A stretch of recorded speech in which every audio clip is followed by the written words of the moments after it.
It is time. I have Buttercup back from the wrap. And you know what I'm gonna do now? I'm gonna make some modifications. I have the capable bumper, but I'm going to the modular bumper, and that's what this video is all about. Buckle up, Buttercup.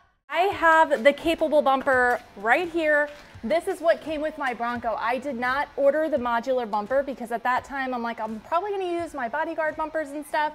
I still don't know what I'm gonna do permanently as far as bumper setup. I'm kind of up in the air. I wanna try some new stuff.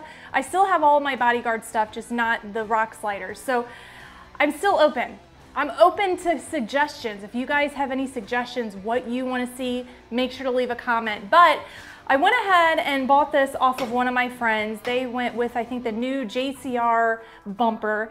And I'm like, hey, if you still have your modular bumper, I'll buy that from you. So I went ahead and bought it. But if you look closely here, you can see that there are no holes for the sensors. That's because my friend didn't have that on his Bronco. I think he had a black diamond. So today I'm gonna have Jimmy here drill in this bumper and make the holes for my sensors. And then we're gonna pop this on to Buttercup. A couple reasons why I want to try the modular bumper. The first reason is there are so many attachments that are compatible with the modular bumper. I wanted to try a couple of these out. I think I've decided I do need a winch. I mean, I get stuck, although I feel like I'm not going to probably get stuck as often because, you know, I have the lockers, I got the stay bar disconnect, like I got to learn how to drive all over again, but I think it's going to be so much easier. But I wanted to try a couple things out, and that's kind of what this build is all about. I'm gonna try a little bit of this, a little bit of that, and then kind of have these items battle it out and see which one I'm gonna stick with. My friend already has a mini bull bar on here. I don't know if I'm gonna keep that, but there are so many other attachments I can try out. And then I also wanna see what attachments work without a camera relocation. So there's just a lot of stuff going on here, but I'm going to have Jim start drilling these holes so we can get this bumper onto Buttercup. It is very nice to have an in-home handy dandy mechanic. We got Jimmy here. Oh yeah. I have him doing the hard stuff that I don't really want to do because I'm afraid of messing this up. Now Jim, are you prepared to buy me a new one of these if you mess this up? No, but I think I'm gonna get it right the first time, so I don't think we're gonna have to worry about it. Good. Yes. If you have not ordered your Bronco yet or you're not in production, I suggest if you want a modular bumper, just order it with the modular bumper. Number one, it saves hassle. But these things are going for a pretty penny with people. Thankfully, my friend gave me a decent deal, but not all people are like that. Like these are actually going for more than what you would pay for them directly from Ford. So that's my suggestion. Don't be me. But you know, I ordered this thing 18 months ago thinking different things, and I just never thought about things. So That's here okay. we are. We're here now. Okay, Jimmy, let's turn the camera around and watch you do your step. Well, like Krista said, we got to make some modifications to our bumper here. It's not really a big deal. It's just kind of drilling some holes in here so that we can now mount our sensors. Luckily, since we've had access to a whole bunch of Broncos, I've been able to document pretty heavily where the holes are going to be located in the bumper. So I do have a good idea of at least the location of where they should be. So as you can tell on that side of the bumper, I have my pilot holes drilled. On this side of the bumper, it's going to be very hard on the camera, but I do have my punch and my hammer, and I do have some scribe marks right there and right over here. So they are preset into the bumper. At this point, we're just going to drill, we'll continue to drill pilot holes. So I'm happy with the location. Then we'll kind of open that hole up in order to fit the sensor and the cover.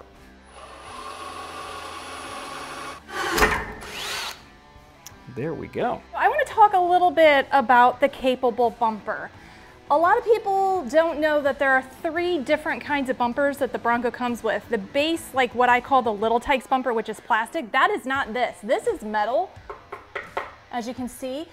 And actually it looks really nice. I like the fog lights, these hook mounts here, and it really does look nice. I'm happy with it. I would say the only thing I'm not totally happy with most of the Bronco bumpers is there's this gap. And I noticed with some of the Raptors that there's like some sort of plastic piece here. So maybe I'll come up with something to kind of alleviate that space. That's more of just a aesthetic thing that I don't care for. But we're gonna have the same issue with the modular bumper. Now, if you have the capable bumper, do I think this is a bad bumper? No, I think it's fantastic. It's sort of like a snub nose, so you don't have to worry about clearance issues or approach angles, and that's one aspect I really like about the capable bumper and the modular bumper. As Jimmy is doing that, I do want to point out that we did get some of this paint to kind of seal up what we've drilled into to prevent it from rusting and, you know, the weather and stuff. So once he's done with that, we'll put this on before going any further, right? That's it. See, I'm right. I know. Great job. We're learning. Sure. One thing I have noticed, especially when I was in Utah, is the clearance of your approach angle going over certain obstacles and stuff. This was extremely important for me in my Outer Banks because I didn't have the lockers, so I had to do a lot of power braking and different driving techniques to get over obstacles.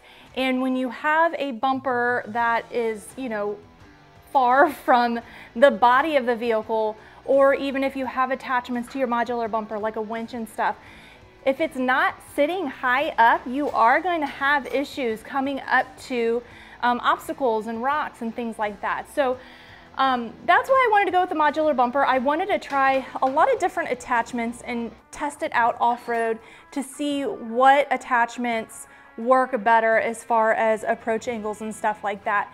But I really do like the looks of the capable bumper. I didn't think I would like it much, but I think it looks great. I love that it has fog lights with it as well. Speaking of Utah, I just love this banner. This is one of my favorite pictures of all time. If you missed that video, you should check it out, but really I had centimeters on each side. I even had my mirrors folded in, so I really love this banner. That's why it's always in the background, just like my favorite picture ever. Well, we have all of our pilot holes drilled. Now I don't want to open these holes up too much until I figure out what size diameter hole I actually need. So we're going to go ahead and start removing the capable bumper, disassembling all of our sensors, and then kind of measuring those empty holes and transferring that measurement over to our new bumper.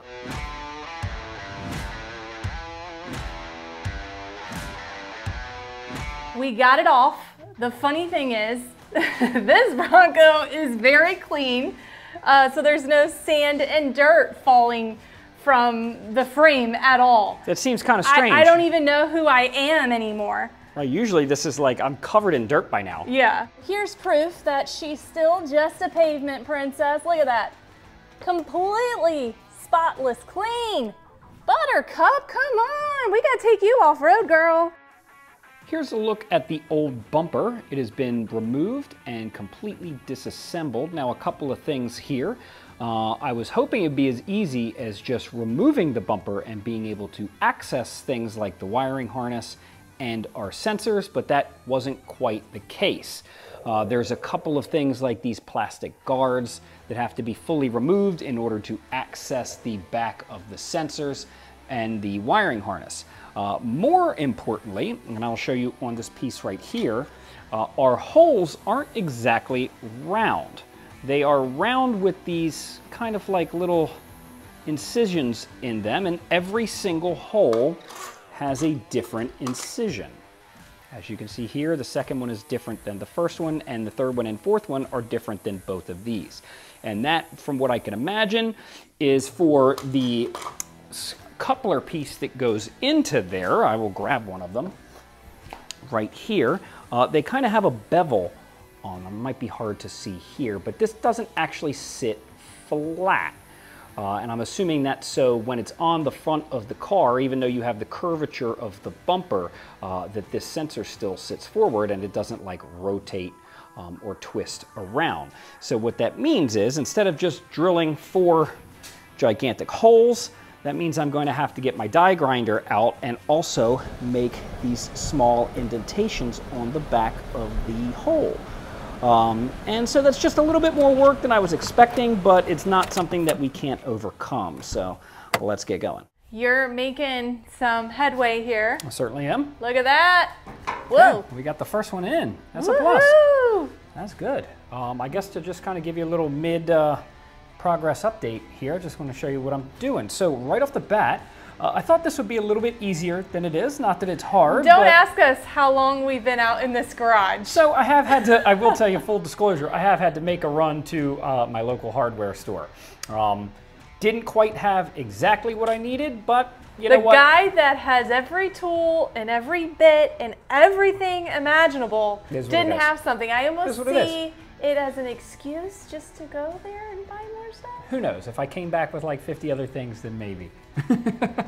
So anyway, real quick, I was expecting to, when I disassembled all this stuff, be able to just kind of use my stepper bit, and I have two relatively large stepper bits to just kind of open this hole up.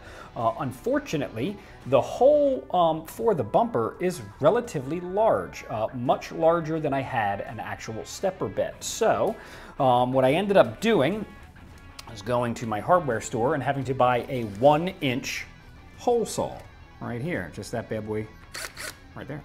But our hole is actually in between a 1-inch and a 1 1/8. So a 1-inch hole is too small, a 1 1/8 is too big. So what I ended up having to do is actually hole saw that, and then take a Dremel. Oops, did I just put my elbow on paint? You did, you know, but that's okay. We got more. Then take my Dremel and just kind of lightly open that hole to the proper size.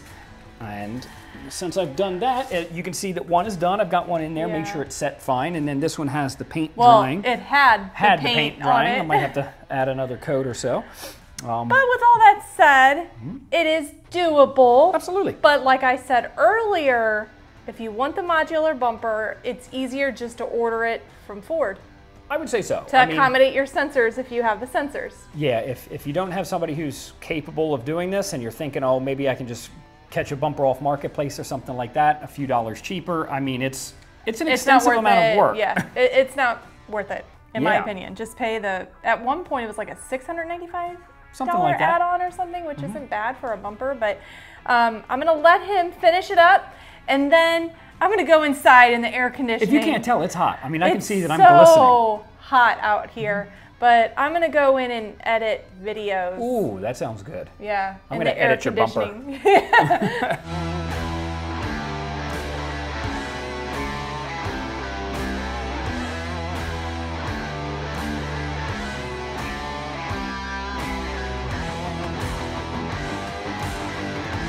don't know if you can tell, but it's been a lot of hours. The sun's kind of starting to come down. Yeah.